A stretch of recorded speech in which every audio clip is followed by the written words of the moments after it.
kita before nonton Jangan Buang Ibu. Ku buka album biru penuh debu dan usang. Ku pandangi semua gambar diri kecil bersih belum ternoda. Pikirku pun melayang dahulu penuh kasih. Teringat semua cerita orang tentang riwayatku.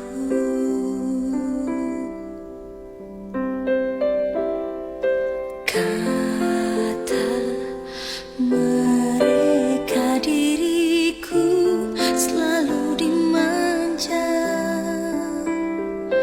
Kata mereka diriku selalu ditimang. Nada-nada yang indah selalu terurai darinya. Tangisan nakal dari bibirku takkan jadi deritanya. Tangan halus dan suci telah mengangkat tubuh ini. Jiwa, raga, dan seluruh hidup rela dia berikan.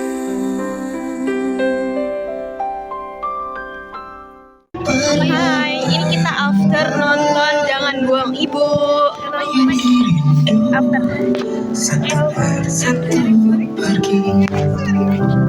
Keren videonya keren. Filmnya keren. Bapak. Hai semuanya, udah pada tahu kan film ini?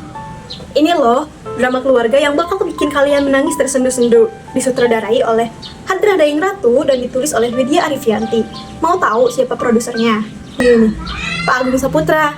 Film ini diproduksi oleh Leo Victor dengan mengangkat tema orang tua dan anak. Dalam film drama ini menceritakan tentang seorang ibu tunggal yang hidup bersama ketiga anaknya dalam kesederhanaan dan kerja keras sehingga mampu membesarkan buah hatinya dengan baik. Meskipun dihadapkan dengan kenyataan yang kurang baik dari suaminya. Lalu ketiga anaknya ini merasa dilema dengan keputusan sepihak dari ibunya. Nah, awalnya keluarga mereka ini sangat harmonis, tetapi karena keputusan tersebut menjadikan keluarga mereka itu renggang. Nah, hal tersebut apakah akan menjadikan mereka tidak berbakti kepada ibunya ataukah sebaliknya? Baik, kita masuk ke tokoh dan penokohan. Yang pertama ada tokoh utama. Nah, di sini ada Nirina Zubir berperan sebagai Kristiana. Ia memiliki karakter penyayang, pekerja keras, sabar, dan berkorban tanpa pamrih. Sebagai ibu tunggal, ia mendedikasikan seluruh hidupnya untuk membesarkan dan mendidik ketiga anaknya seorang diri setelah sang suami menelantarkannya. Ia juga sangat mencintai keluarganya, namun harus menghadapi kenyataan pahit diabaikan di hari tuanya. Yang kedua, ada Reval Hadi, berperan sebagai Pratama, serta Jared Ali berperan sebagai Pratama kecil. Ia memiliki karakter ambisius, egois, dan sibuk dengan benihnya sendiri. Sebagai anak pertama, ia juga memiliki beban tersendiri, namun kesuksesannya membuat ia seolah lupa akan jerih payah ibunya di masa lalu. Ia juga menjadi salah satu motor utama dari keputusan konflik di dalam keluarganya. Yang ketiga ada Amanda Manopo, berperan sebagai Dewi, serta Humaira Zahra berperan sebagai Dewi kecil.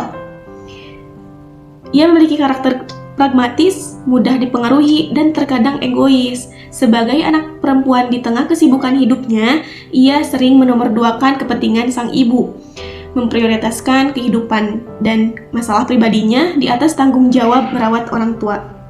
Tetapi terkadang dari yang lainnya, Dewi ini suka menjenguk ibunya ke panti jompo. Yang keempat ada Saputra Kori. Ia berperan sebagai Tria, serta Hasan Kumail sebagai Tria bayi. Ia memiliki karakter yang labil, kurang tegas, dan mudah terseret keputusan saudara-saudaranya. Sebagai anak bungsu, ia juga terjebak dalam dinamika keluarga yang menyebabkan penelantaran terhadap ibu mereka. Kita masuk ke karakter pendukung. Yang pertama ada Dwi Sasono, berperan sebagai Rido, yaitu ayah Dewi, Tama, dan Tria.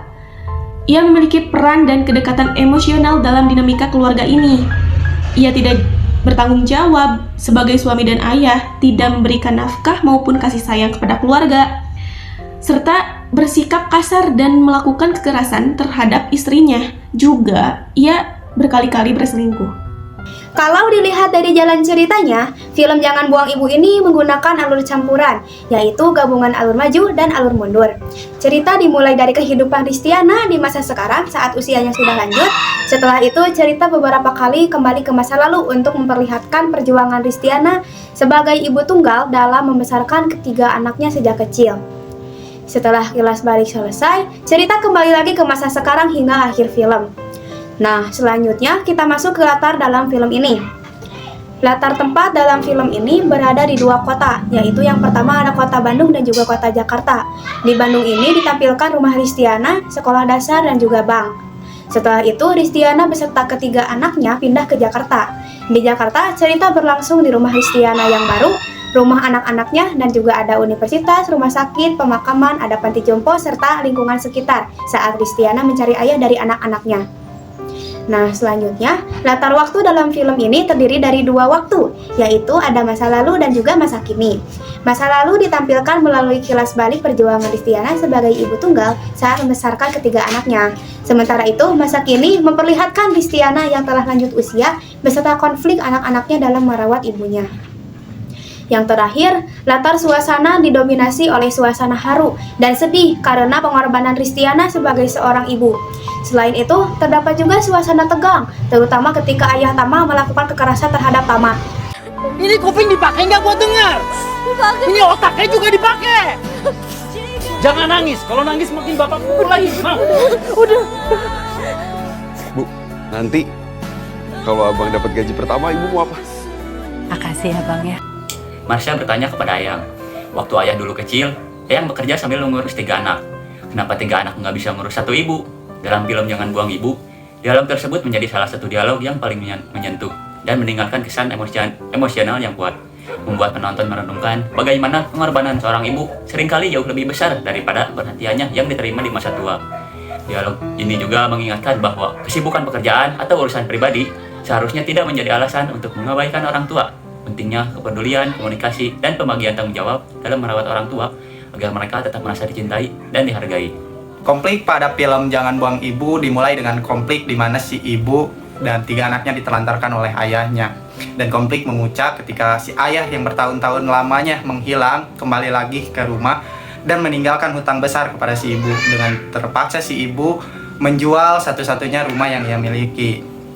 Meskipun begitu, si ibu yang memiliki 3 anak yang sudah besar memiliki alasannya masing-masing untuk menolak si ibu di dalam rumahnya, sehingga dengan terpaksa si ibu dipindahkan dulu ke panti jompo. Nah, di masa uzurnya yang seharusnya didampingi oleh anak-anaknya, si ibu tetap mendoakan terbaik kepada anak-anaknya. Itu menunjukkan bahwa betapa besarnya kasih sayang dan doa ibu terhadap anak. Setelah menonton film Jangan Buang Ibu, saya mengambil amanat bahwa setiap anak harus selalu menghormati dan menyayangi dan berbakti kepada orang tua, terutama ibu yang telah berjuang dengan penuh kasih sayang, pengorbanan dalam membesarkan anak-anaknya. Kita tidak boleh menelantarkan atau meninggalkan orang tua hanya karena usia, kondisi, atau ekonomi kepentingan pribadi.